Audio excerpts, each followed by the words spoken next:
हज़रत मोहम्मद साहब के जन्मदिन के अवसर पर बलरामपुर में धार्मिक और उत्सव का माहौल देखने को मिला। इस मौके पर बलरामपुर जामा मस्जिद के पेश इमाम ने बेहद खूबसूरत और प्रभावशाली अंदाज में कुरान शरीफ की रोशनी में नबी पाक की ज़िंदगी और उनकी शिक्षाओं को लोगों के सामने रखा। उनकी बातों में इंसानियत, शांति, भाईचारे और आपसी सौहार्द का संदेश साफ तौर पर दिखाई दिया। पेश इमाम की ये तकरीर लोगों के बीच खास आकर्षण का केंद्र बनी। वाकई ये अंदाज काबिले तारीफ रहा।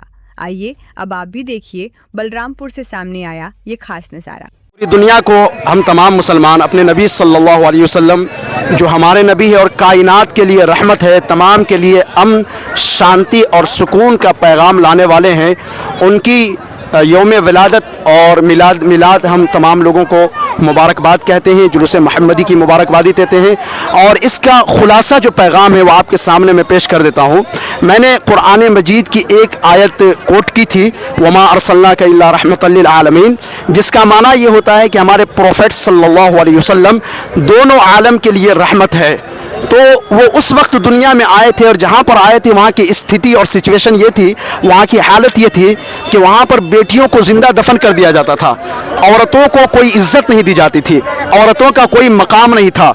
जब हमारे नबी सल्लल्लाहु अलैहि वसल्लम इस दुनिया में तशरीफ़ लाए तो उनकी आमद से इतनी बरकत फैली कि चारों जानिब अमन और शांति का पैगाम आम हो गया।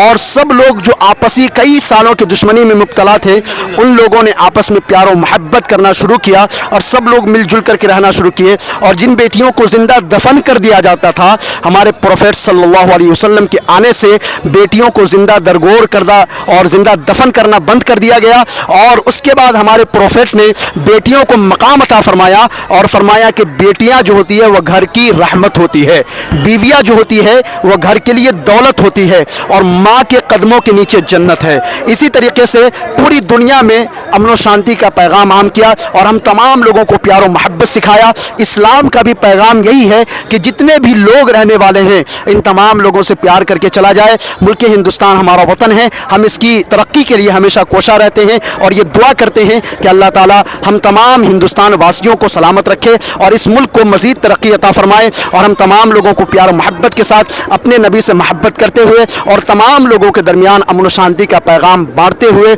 हम तमाम लोगों को इस मुल्क में रहने की तौफीक अता फरमाए और हमें सलामत रखे। आखिरी शेर कह के मैं गुफ्तगू ख़त्म कर देता हूँ। कहते हैं कि वहाँ क्या जूदो करम है, शह बता तेरा, नहीं सुनता ही नहीं मांगने वाला तेरा, और मैं तो मालिक ही कहूँगा कि वो मालिक के हबीब, यानी महबूब मुहिब में नहीं मेरा तेरा। बस इन्हीं बातों के साथ गुफ्तगू का इख्तिताम करता हूँ। अल्लाह हम तमाम लोगों को सलामत रखे।